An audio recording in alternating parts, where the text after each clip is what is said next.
promoting positive mental health. Tonight's going to be an interesting night because I'm going to be bringing on a friend of mine that I've known for a long time. I think it goes back, we'll talk about how long it goes back, but I know it goes back at least 30 years from when we were in college at the University of Mary Hardin Baylor. He is a worship leader. He is a pastoral counselor. He is an incredible musician. He is passionate for the Lord, passionate for mental health, and he's just an all around passionate guy. So before I bring him on, I just want to talk just a little bit about kind of what's been going on. I've been kind of out of commission for a while. A lot of people have been kind of asking how I've been doing, what's going on. And I do want to say, this is the first time I've said this out to anybody, but I have, I fought COVID, believe it or not. I ended up getting COVID-19 just about a month ago and had a short stint with it, about a 4 or 5 day period. Um, it was an interesting time. Things went well though. I'm back and I'm doing good, and so I appreciate everybody who's reached out and kind of wanted to know where I was, how I was doing. I'm doing well. So I guess I now can get the T-shirt that says, "Hey, I've fought COVID and won." I guess. But anyway, I'm back. But we're going to bring on Brad Irons. Sorry, I have about four friends named Brad. We're going to bring on Brad Irons here in a second, and we're going to talk about all things mental health. We're going to talk about his career. We're going to talk about his music. If I can twist his arm, I think I'm going to get him to play one for you, sing a song for you. You're definitely going to want to hang around to hear that. Again, incredibly gifted musician. So I'm going to bring Brad on. Brad, are you with me? Yes, I am. Yes, I Hey, am. Brad, Hey, welcome. Jason, It's good to I'm just see starting you. my watch party. Yeah. Oh, good. Yeah, you found us on there. We need to do that real quick. I always forget to promote these things and start these watch parties. Did you find us? Did you share it? Although it does say, I think Mandy and Clive Dunstall. I'm both Oh, Mandy and Clive. here's why. I will fix that. So Mandy and Clive, if you happen to be watching, you really are Yes. not supposed to be on the show tonight. But what ends up happening, Brad, is on my restream, I forget to go and rechange that. So I'll change it Oh, after the okay. program, I promise. But anyway, No so problem. people, if you want to see Mandy and Clive, that was the last one. Tonight is Brad Irons. So Brad, welcome. You know me well enough to know Hello. that I'm going to mess up something. That's okay. Something's going to be messed up. But anyway, tell a little bit of That. people. Tell everybody a little bit about yourself. Let's see. My name's Brad Irons. I'm the music director, education director, technical director at First Baptist Church in Denver City. I just love to play music, sing, write music. I have a Yeah. wonderful wife, three wonderful kids. I have four kids, but three of them are wonderful. No, I'm just kidding now. I only have three kids, three wonderful kids, and a wonderful grandson. Yeah, And well, you have a great family, and I've had the I, privilege to meet quite a bit of them, and I've known your wife also for a very long time, who happens yeah, to be a mental health provider. So you guys yes, have a pretty unique household. I mean, you're a mental health provider, your wife is, and then you're a pastoral counselor, and so you guys right, are very up to date and stay very attuned to, I think, mental health issues, which is yeah, really cool for your area because you live in a pretty rural area out in Denver City. yeah. I think there's probably within like a 70 or 80 mile area. I think there's only two counselors My in this goodness, whole my goodness. licensed professional counselors in this whole area handling all of the Hmm. major issues. And Dawn's going for a PhD. My wife is going for a PhD now. Right. Yes. So, And but well, and she started her dissertation. she's so yes, yeah, Yeah. she's at So her she's dissertation. So yeah. smart. So she's pretty close. Yeah, pretty close to finishing that. With writing that dissertation, she should be no more than 15, 20 years away. Right. Right. That's only 15 and 20 years. Yeah. No. She Hopefully did it'll her be done. master's in two, she did her doctorate in three, and her dissertation in 12. Yeah. So Exactly. No. Hopefully she'll be able to don't get tell that her. done with it. Yeah. No. Yeah. Well, she's watching probably. Dawn, we're kidding you. But Oh, in that's you. all seriousness, I mean, I'm looking forward to for her finishing. It's going to be a huge accomplishment. She is a very insightful person. I'm very happy that she's chosen the field. So Yeah, yeah, yeah. Dawn, congratulations. And Brad, you just finished though, actually, and I didn't know this until you, I think, posted that you finished. I don't know how I missed it. That you were actually working on your pastoral counseling degree, Right, and right. you finished that up just recently within a couple of, I don't know, Year and a how, half. a year and a half ago. Yeah, Year and a half a year and a half from start to finish from start to for you. finish. Man, you went, Yeah. that's fast. I really wanted to get out of school. No, no, it was continuous. I knew that if I stopped, I would probably have a hard time going back into it. So if Right. I got into the pattern of getting it done, then I would be done. Yeah, And exactly. there were there's so many times working in a church that you find yourself in situations where you're counseling people, and I didn't feel equipped. Oh, And man. I thought I need to do this as fast as possible so I can get the tools I need because there's so many situations you deal with. It's just crazy. Well, yeah, and we can talk about that. I'd love to talk about it a little bit, actually, because you are a part of a church. You're a music minister, and hey, Amber Ladyman's saying hello to us. Hey, Oh, Amber. hey, Amber. Yeah, Hey, boy. Hey, Quinn. yeah. Glad to have you Hey, guys on. Mike. So you're a part of a church, and church members go to their church, their pastors for help Hmm. many times, and they go Right, for all kinds of reasons. Give us a little bit of insight, kind of how as a pastor, because you're a music minister, you're a worship pastor. right. How is it that you deal with those situations that come into you? I mean, kind of tell me what it's like to be a day in the life of a worship minister. Day in the life of, well, I mean, my position is worship pastor and discipleship pastor, Uh-huh. and so and the technical guy. So I do all that stuff, Right. but it's not uncommon. In fact, just recently had a guy basically stop me on the street. He's like, "Hey, you're the music pastor at this one church," and I'm like, "Yeah," and he was like, "This is what's going on in my family." And then Wow. 30 minutes later, you're sitting on the street. And although we're pastoral counselors, we're not like you and Dawn. We're not Hmm. licensed counselors. So we Hmm. have to know when to pass it on, when to say, oh, this is me. Excuse me. I shouldn't go any further than this. Yeah, and And then then we refer. yeah, talk about how do you know the difference? I mean, what can you deal with as a pastoral counselor, and when do you find the need to maybe to refer out to like a mental health professional in the community, like a licensed therapist? Mhm.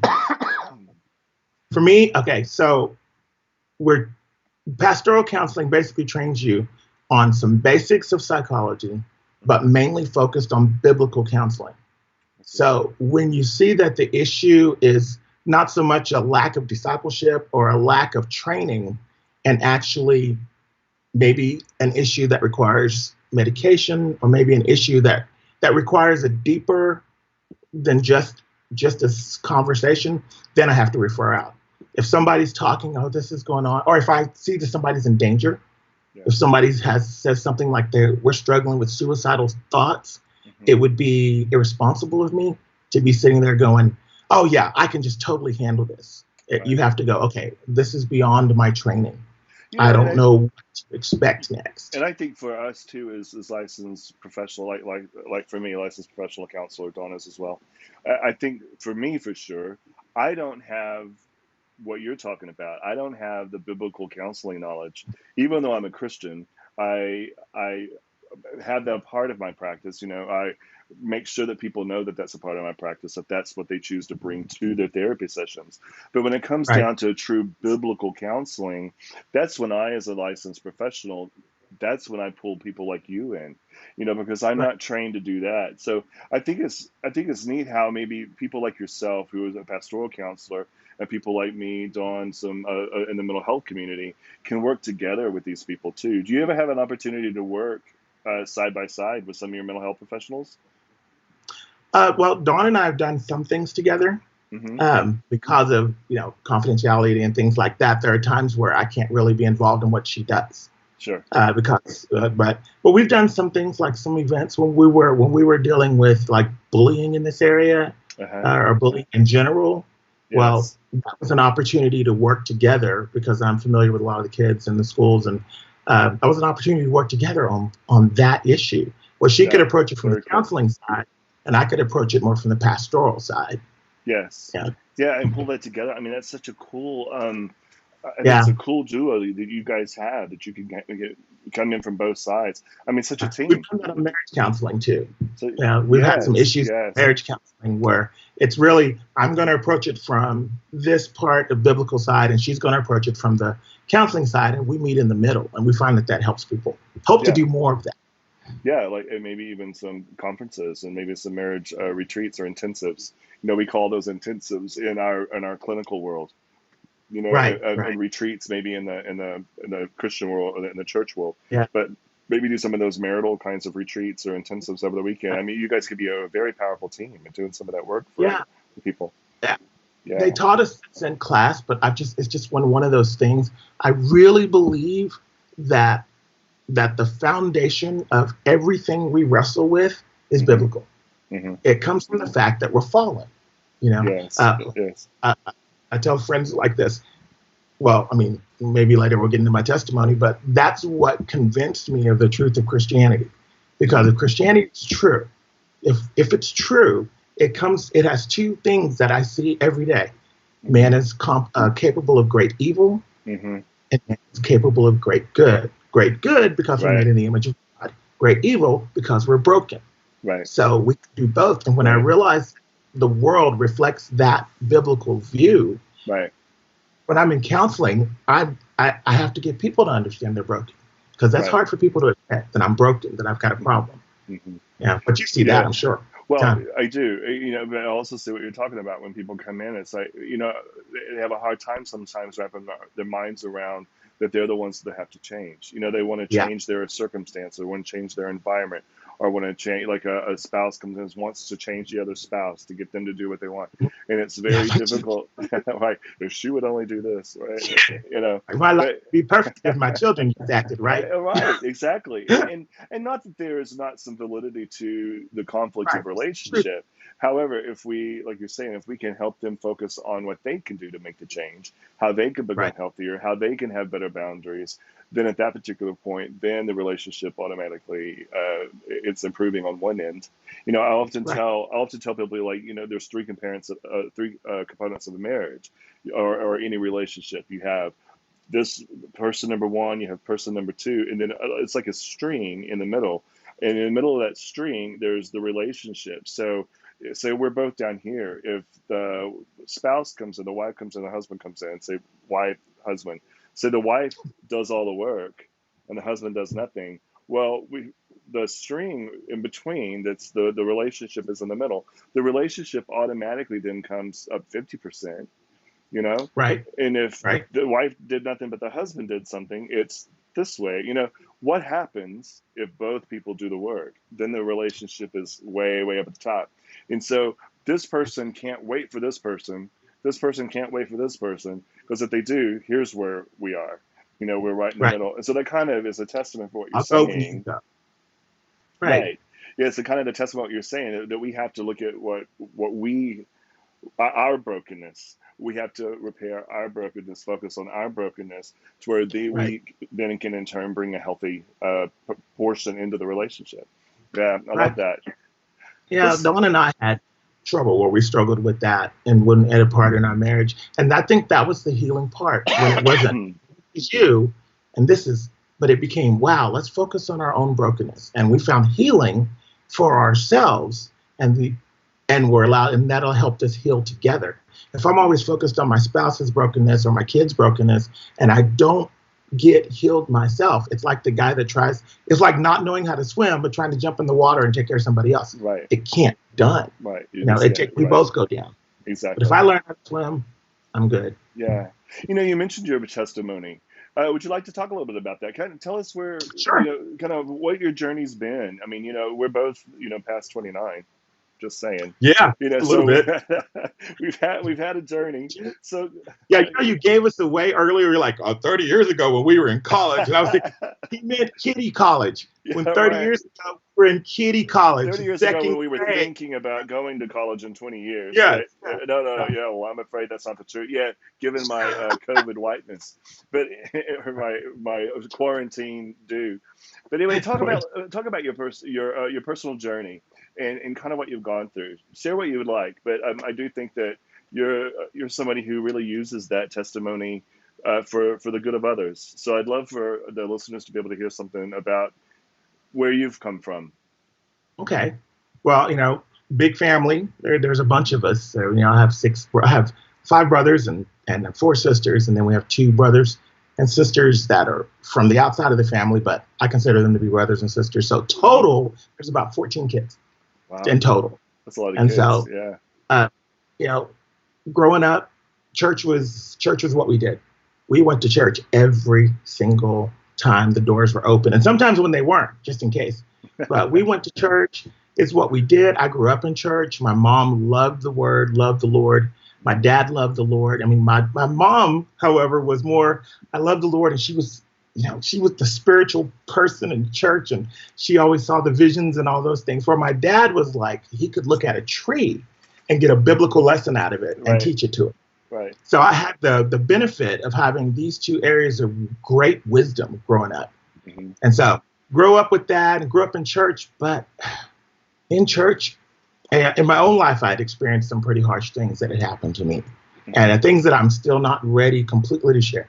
Mm-hmm. I'm learning. I'm learning to open up on some of that stuff. Sure. But Well, and that's your personal journey, and sometimes it's not exactly, important for people to hear every single detail of our personal journey. exactly, But maybe what we want them to hear is what we've learned from it. And I think that right, that's kind of what you're speaking to. Yeah. exactly.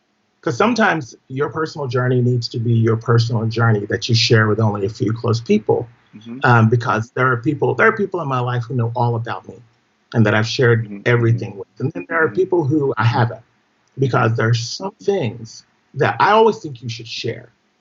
You Mm-hmm. should never just keep that stuff to yourself and keep things hidden, keep a closet where you have your own key and nobody gets in.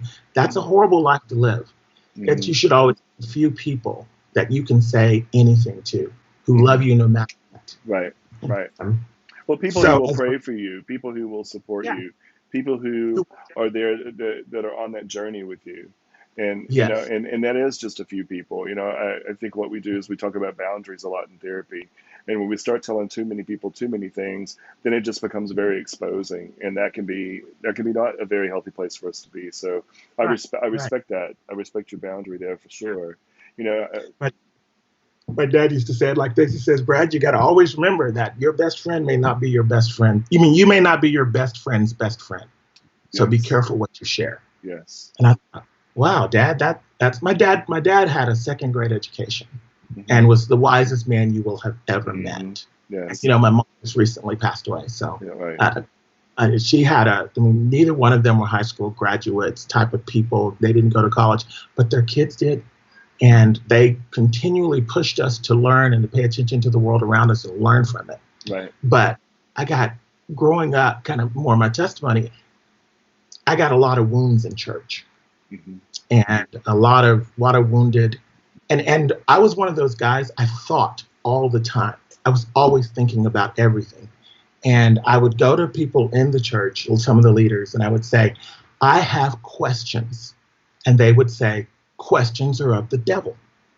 It's Wow. like, I don't understand this biblically. You don't need to, just believe it. And I couldn't. I just couldn't just believe stuff. Mm-hmm. And so eventually, as I got older, I just started to separate from Christianity. I played the game in church Right. because I had to. I had to play the game, and I knew it. Right. But by the time I was ready to graduate high school, I was ready to just walk away and Yes. just leave the faith.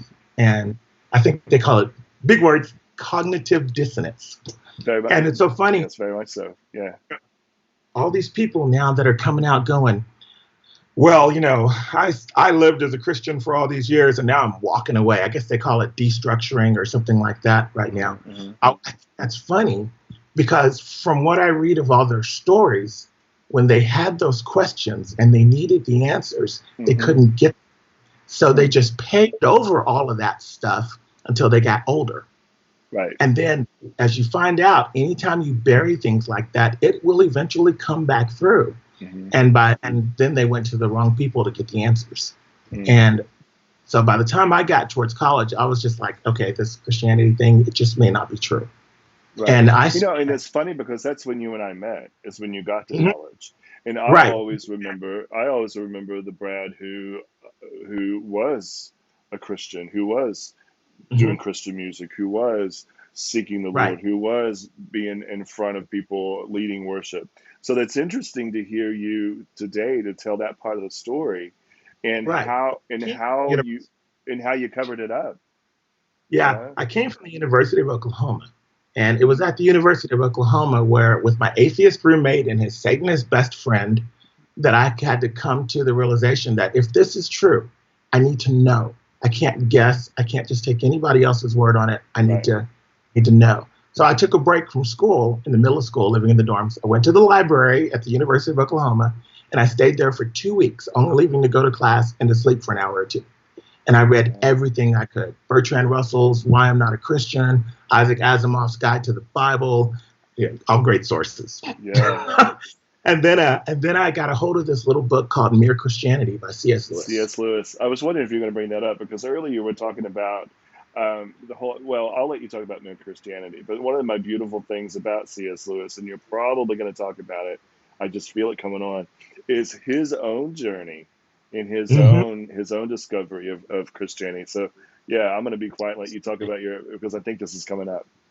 Right, and so when I read Mere Christianity, Yeah. it was the first time that I was challenged on the view of Christianity and God without a Right. Bible. Yes.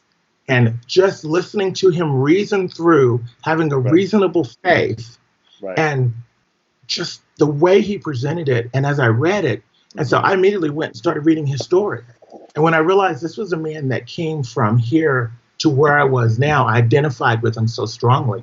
Yes. But that book just helped me establish faith Yeah, in and a so way I for had. people who are watching who may not know a lot about C.S. Lewis and his journey, you know, one of the things, Brad, that you I'm sure that you're aware of reading the book is C.S. Lewis was agnostic or the atheist, and he Right, set out to prove that God was either a fake, that this Jesus Christ person was a fake, or he was a total lunatic and right. just Liar, lunatic. psychotic or liar or lunatic, or if what he found and what he went on to discover is that no, in fact, this is the Son of God.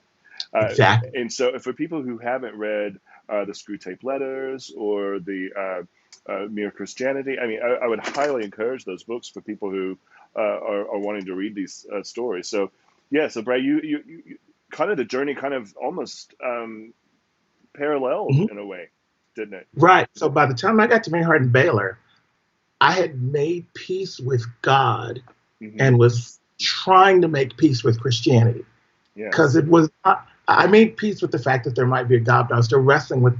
I mean, not that I wasn't playing the game, and I don't want to say it like that because I was not pretending.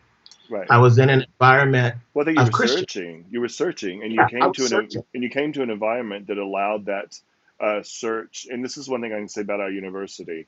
It allows the environment there Oh, yeah. allows us to question and allows us to search, and it encourages us to think for ourselves to find that Right. relationship.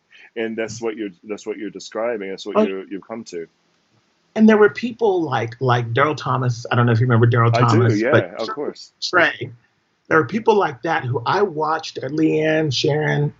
I watched these people live this life before the Lord, and I Yes. became envious of it in Yes. the positive sense. I was like, these people have a real faith. Yes. This is real stuff. And that's what I So, want. Yeah. and that's what I want. Right. I want not just an assent that there's a God, I want to know. And Right. so I began pursuing God like I saw Trey do. So, Brad, tell me how, for you, how did you know? How did you come to know that there was a God? My knowing there was a God is from my experience. I was telling Dawn and I, because he changed my heart, he changed my mind, he changed my life. People have a hard time believing that I was angry growing up, but I was angry. I mean, I had a lot of issues, Hmm. and there are teachers in school that will tell you the issues I had in school. I Uh, have them on the show next week, actually. But yeah, really, I need to go someplace soon. But God giving me the ability to forgive, to uh-huh. release some of the hurt from my past, Right. to my encounter with God became. Remember, C.S. Lewis had a book called Surprised by Joy. It was Yes. kind of that thing, that moment where I suddenly went, "Oh my gosh, this is peace. Mm. I've never had this before. Right. I've had religion, Right. and I've even tried to have faith, but I've never Right. had peace." And And, Jesus, that's one of the promises of what we have. you know, and the thing that you said there that resonates with me, and I think sometimes this kind of ruffles people's feathers when they hear me say this, is yeah, we have religion, we have all of these things, Hmm. That's not religion. Is not Christianity. Christianity is the Right. relationship. That's the Exactly. relationship that we have with Christ. And until I found that, um, until I held on to that part of it, is Hmm. when I finally became a bit more solid and a little bit more comfortable in my own journey and my own walk. It's because I Right. was walking Christianity. I was walking the relationship. I wasn't worried about all the man-made rules, and not that they're not important. And I don't want to downplay religion Right. because I think Not people have to have downplaying a it. set, but it's just it's the relationship that really speaks most to the individual. Right. Religion without relationship creates Pharisees. Yes, It creates people who are staring at the law yes, instead of staring at the Lord. yes, Now, yeah. but Beautifully put, Brad. Beautifully put. a, a relationship with the Lord makes me say, I'm married, and so I'm concerned about what pleases my wife. Right. She doesn't have a list of rules. At least I don't think she does. No, she doesn't have a list of rules and that says, if you are really my husband, here's the Yeah. list of rules that Yeah. you must follow. So John, if you are listening in, go ahead and start listing them down in the comment You section. know to write those rules down. There's there's a given in a marriage that I'm going to try to do what pleases her, and that's going to be our relationship. We're going to try to please each other. Right. When I found Christ, a relationship with Christ instead of religion, that's what it all changed to. And suddenly it wasn't like, man, I've got to keep these laws or God's going to hate me. Right. It became, wow, you know what? When I stumble, I know who to run to. That's right. In the last verse of Psalms 119, 176, David says to the Lord, basically, I'm going to go astray like a sheep. Come and get me. Hmm. Not, I'm going to get back to you, Lord, with everything I got. It's come and get me. That's right. And that's my relationship with the Lord. When And I and he stray, rejoices about yeah, that he one gets who's going to excited about it. stray. He gets excited about it when that sheep comes back to the fold. It's Yeah, beautiful. yeah. So, So so yeah, so you had this rich heritage. I know that your mother was an extremely powerful person to you. My mom was an yes. extremely powerful person for me in that relationship. You wrote a song, and I want to talk about your CD. You wrote a song on your last CD called "Say the Name." I would Mhm. love for you to talk about that story. Okay. Say the name. Well, sorry. That song still gets me whenever I talk about it Yeah, because here I am. I'm writing gets the me when you song talk about it. to go to Nashville and everything, and I'm putting these songs together. And my mom had a fight with cancer, and she's had fights with all kind of stuff. And I remember when she was doing her chemo, that and my mom calls her kids. She would call her kids. She talked to her kids.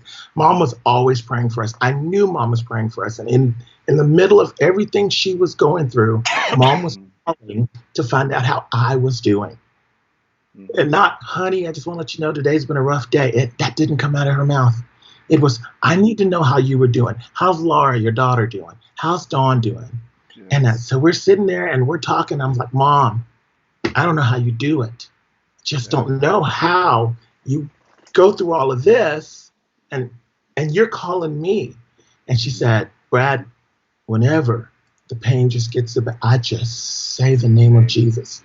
And then she Yes. said this, it may not stop the hurt and it may not stop the pain, but when I say the name of Jesus, I'm lifted up Mm. on the wings of faith.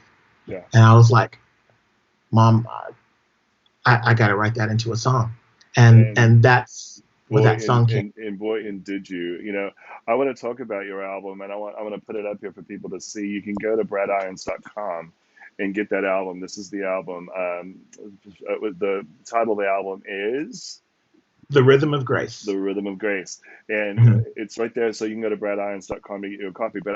And you can also stream it. I think, Brad, if I'm not mistaken, it's out for streaming. So just listen to the Yeah, music because you're going to be blessed by it. That song "Say the yeah, Name" though it's is extremely awesome. powerful, and Yeah, it was beautiful. And I believe that's the one that you sang at my cousin's funeral, and yes, we so appreciate that. I mean, it was a very special song for I know for my aunt and uncle, and just your willingness to come to do that for them at the time of the death of my cousin was extremely we were extremely grateful for you for doing that. So Again, you guys get the song the Rhythm of Grace, bradirons.com. Brad, there's other songs on the album though. I want you just to go, if you just talk about a couple of the other songs on the album. Okay. Can I twist your arm like through the screen to sing one for us?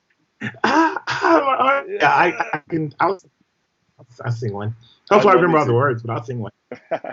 Of course, I'm in my office, so you saw my guitars on the wall, I do. I and do. every guitar has a story, by the way. But um, I mean, the hilarious thing about "Say the Name," of course, is that it wasn't. I had no confidence in that song, and I took it when I got to the producers. I Hmm. was like, I don't even know if we should record this. And Wow. then they were like, well, let's just, Rick and all of those guys were like, let's just do the music. Let's go and do it. And so Yeah. I did the music. And when I got in with Marty Funderburg, and I walk in Oh yeah. and I'm doing all these different songs. And I'm like, okay, Marty, now this one, I don't know. You tell me, should I even record it? I can And hear him Marty's like, say, yeah. that's, he was like, well, sing through it, play it. And so I Is that sung through it. yes? He's like, that song will minister to people on multiple Multiple levels. levels. Yeah. And so And you I were, was like, and so go you ahead. were. I don't want to interrupt you, but you recorded that song. You had a lot of the same people play for you that I had played for me, which was an Right. incredible musicians. And then, if I'm not mistaken, did Angie Prem sing backup for you on "Say the Name"? Yes, she did. Yeah, Angie boy, sung I back knew that up an I amazing knew the job. voice. Yeah, Yes. Oh my goodness, she's so incredible. yeah, boy, what a vocalist she is. So Yeah. again, people, it's on here, She just bradirons.com. Jody Meyer was just recently. I was thinking she sung with Jody, something for Jody too, just recently. She does a lot of studio music work, and Yeah. so she sings for a lot of different people. Yeah, so she might have, she very, very well may have. Yeah. Yeah, I So thought she's Brad, just wonderful. what can we twist your arm to sing for us tonight? Okay, so you know what? I'll do "Praise of a Prodigal." "Praise All of a right. So Prodigal" is an older song, but this is the closest song to my personal testimony. Because for years I thought maybe people were like, "Oh, so you weren't a Christian during those years that you were out there trying to figure out what your faith was? You weren't a believer?" I now believe that I was mhm, just a prodigal. right. I was just, and there's maybe some people out there. You're like, "Oh, I don't know about God." Maybe you're just a prodigal right now, and the prodigal son wished his dad was dead. That was the whole starting off. He Mm, stopped acknowledging his father, but that didn't change his name. that's right. Tomorrow, if I said J.C. Irons was not my father, if I said that in a fit of anger, my last name would still be Irons. Right. And even if I could change my name, I couldn't change my bloodline. Right. You can't. You're exactly right, and you can't change the fact that that's who he is. Yeah. Yeah, so that's who he is. And so when I wrote this song, all I had was this for like the first 4 years of this song. I had that's all I had. And then about a year, 2 or 3 years down the road after that, I went, I took a wrong turn on a street called straight and I walked away from innocence. Innocent. And then a There it few years was. later came Do you the know? rest of the So song. before you sing it, I, give people an idea of what it goes into songwriting. I mean, what you're talking about is absolutely true. We're sitting, say for example, sitting in a restaurant, and all of a sudden you hear the waitress bring something out, and the plates jingle on the tray, and you hear this little ching ching ching, ching and you're thinking, okay, all right, there's a rhythm, and then Yeah. you write it down on a napkin, stick it in your pocket, and you forget about it for like 2 years. Hmm. Yeah, and so sometimes it pieces together like that. Sometimes, as with your album, there are songs that you just put that just come to you within a week Oh, yeah. or a day. Oh, yeah. And Save the so Name was written in less than a week. right, Um, yeah, in and so is fact, we were what? When we were just a few months from going into the studio, that album had 6 different songs on it than what's on there right now. So 6 of those songs were written in that month before I went into 2 months before I went into the studio. yeah, yeah, And then isn't it funny too? The ones that you don't think are going to make the album are the right, ones that touch people the most. I mean, same with my release. There's several songs on there that were I love just it. like, You're gonna put up a picture of your release? You need to put up a uh, picture of your release. okay, yeah, all right, I'll self promote here in a minute, but Okay. it's like. there was a couple of those songs on my album that I didn't think were going to be on the album, and it kind of it was on off, and finally we just put them on there. And it really wasn't the very last song on my album, Brad. I don't know if you even know the story. The very last song on my album, um, "My Saving Grace," was put on the album literally like 4 days before it was finished. Oh we wow. we I completely noticed that. scrapped another one, and we put that one on because after I heard everything all together, and after Jonathan, my producer, we were hearing it all together from the beginning to the end, that song just made sense to end. So Wow. literally within 4 days of finalizing everything, we switched the last song. So To that last song. yeah, which is kind of my style. Like, let's get to the end and like let's wait. No, let's do something different. But anyway, Right. sing for us. Sing "Prayers of All Prodigal." right. I'll sing this song for you. All This right. is probably my testimony. I mean, this song is my testimony. One of my favorite songs I've ever written.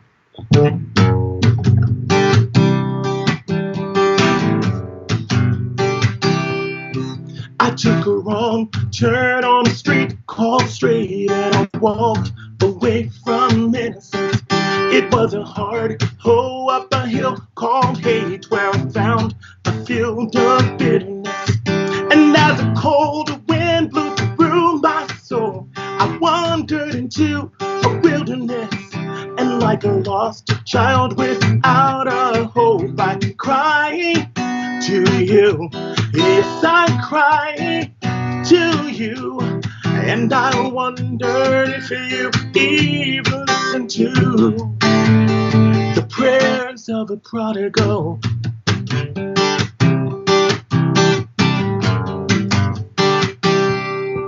It was a cold day in a really warm place when I walked away from everything and took a fast train from the state of grace, where I found a friend called Misery. And as he smiled at me, it was plain to see all he wanted was my company. But then I heard him say, "There's no escape," and I cried to you. Yes, I cried to you.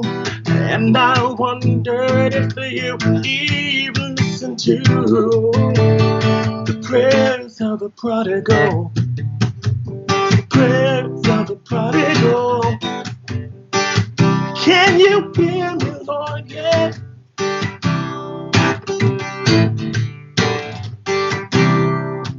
I saw the sun rise through the early morning skies, and it woke me from my reverie. As I stood face to face with my disgrace, I cried for what I used to be. But through the fading night, I could see the lights that pointed me down to Mercy Street. But would I find a place at the gates of grace as I cried to you? Yes, I cried to you. And I wondered if you even listened to the prayers of the prodigal. The prayers of the prodigal, yeah. I took a right turn on a street called a love, and I found a hill called Calvary. Excellent. Thank you. Thank you. Dude, I love that. I love the whole album. The whole album is, people have got to get it.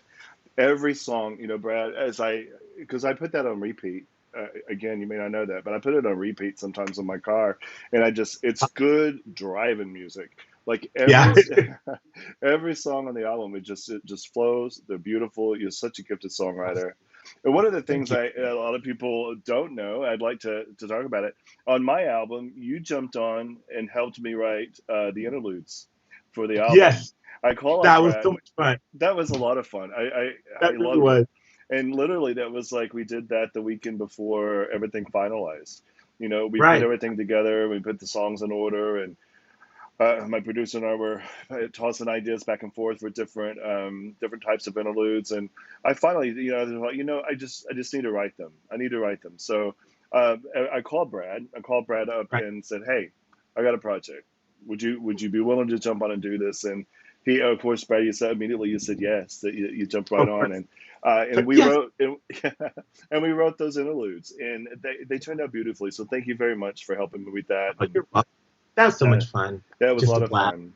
And I hope that what that does, and I've talked about it, so we're going to put it out here for everybody to hear. You and I are going to write some things together soon. Yes. Yeah, Yeah, I let's think start that would doing be some good. writing. Yeah. Got so many ideas right now. I would love to co-write. I love the whole co-writing thing. I love collaborative work. It's one of the Right. things, just on my album when I was talking to my producer about the importance of collaborating with people and being in the Mhm. studio with people and just having that energy and that vibe together. It's so, man, it's Right. energizing. It's energizing. And that's everything. It's one of those things that we weren't supposed to. I mean, Jesus came down to earth. He could have been by himself, but Hmm. instead he puts himself in with a group of 12 people, and in particularly a group of 3 or 4 that are real close. Yeah, And to me, that's the way Jesus did it. That I'm probably not supposed to do this alone anyway. that's right. Too. That's right. That's So right. I find that that's why I went to Nashville because I had produced all those little home recordings in my studio at home with only my ideas, only my input. So I got what I always had, Hmm. whatever was in here. That's all I had. But Hmm. when I went to Nashville and I sat with other people Yeah. who could give me new ideas, and it was amazing how powerful it was. Yeah. Well, And so just proof of that. and I don't know for you, for me, one of the hardest things that I had, it was the journey for me, and the hardest thing I had to deal with was letting go of some of that process. I'm a Oh, pretty, man. I don't want. Okay, I'm about to admit this in front of everybody, but Yeah. sometimes I'm kind of a control person. Surprise. Yeah. So Yeah. Jonathan, if you're hearing this, surprise, Michelle, I'm surprise. sure you're Uh, completely surprised. yeah, I like to be in control of things because it brings my anxiety level down about it. But Right. you are so right. Whenever you bring all the creative influences from all these different people into the room together, it Hmm. really turns out better than you can ever even imagined. Oh, And I mean that in all sincerity with the people that we work with. It's just like it's better than you could have ever started off for it to be. oh, yeah. And I mean, I try to do that as a worship leader. yeah, I get people that mess with me about the way that I do things as a worship leader every once in a while because I come in there with ideas and uh-huh, a design so much, right, but when the bassist plays a line because the bassist thinks that's the line, he's a bassist. I'm not. right, I mean, exactly, I play, but right, he's a bassist. The right, drummer's a drummer. If right. let them put their stuff in That's and see right. if we come up with something better than I could have just done. All right, you play this and you play that, and everybody plays their little part. Do it now. Yeah. And don't you find it works best every single time when you allow the artist to bring in do what they do. It just Hmm. works. So Well, I mean, you we had a all look couple at of other CDs. I want people to hear about that because you can get those in Reverb Nation. One was Mercy Street, right? That was one of the Mercy older. Street. I've actually pulled some of those Oh, you did? because, yeah, I pulled some of those because when we go into the studio, hopefully, we were supposed to go in the studio with some of the newer songs in August, Uh-huh. but then COVID. Oh, yeah, I hear you. I hear Do you have a button to just say COVID? you. Then I COVID could. happened. Yeah. The button for COVID. You're Yeah, right. there we go. There's a COVID look. Yeah, exactly. But then COVID happened, and we put a lot of stuff off. But I'm kind of glad, and on one level, because there's a couple of more songs that I've written Hmm. since then. But Mercy Street, the album Mercy Street, was a really great songwriting album. Hmm. But the production, it was all me. So a lot of the production it sounds like Kenny Loggins, since Kenny Loggins is one of those big influences. It Right. sounds like Kenny Loggins meets Keith Green meets Billy Joel. And so That's an I interesting listen to it, combo. and it's But it very was dated. well, so that's true. I mean, you can get a very dated sound. So if you're bringing that off, maybe what I'm hoping I'm hearing is that you're thinking about taking some of that back in the studio and refreshing some of that. Right. So a lot of Yeah, really cool. Prayers of a Prodigal is actually from the original Mercy Street album. Yes.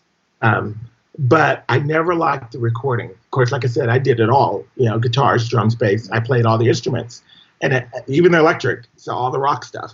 But it just Well, didn't. It felt like it needed something that I couldn't give it. hmm. Well, and same thing with the other songs on Mercy Street. I listen to them and I think to myself, I really like these lyrics. Can't Right. stand this production. So there'll be a couple of songs from Mercy Street on the new album, just like we did with Prayers of a Prodigal. We'll be doing the Yeah. same thing with a couple of other songs that we Yeah. had on Mercy Street. Very cool. So people can get that on bradirons.com, though. You guys go check it out. Right. All of his stuff is there that's released at this point. Mm-hmm. Very excited The about the Mercy new Street stuff. is there. Yes, I saw it. I Yes. know. Yeah. So I'm looking forward to your new stuff. Brad, we got to wrap Oh up yeah. for the night.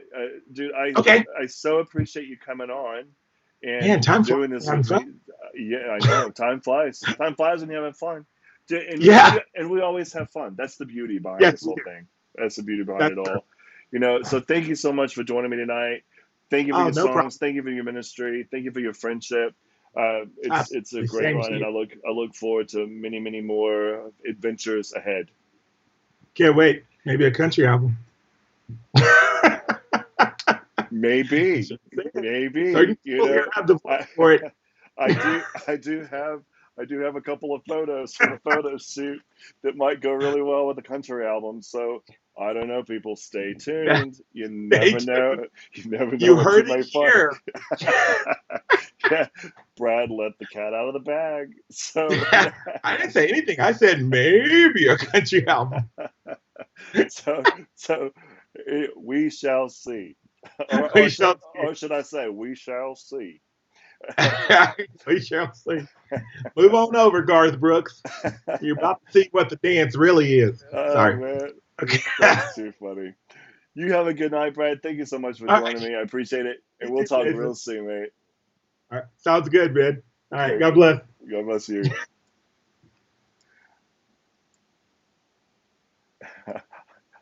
And my computer's frozen, so Brad's still with us. See you Still later. here. Want to sing us out? Yeah, wait, Ebony yeah, wait, and ivory. so this is what happens when your computer freezes. So Oh. anyway, we just keep going. Oh, now we're back to the other side. All right, Brad. So, all right, we'll see you.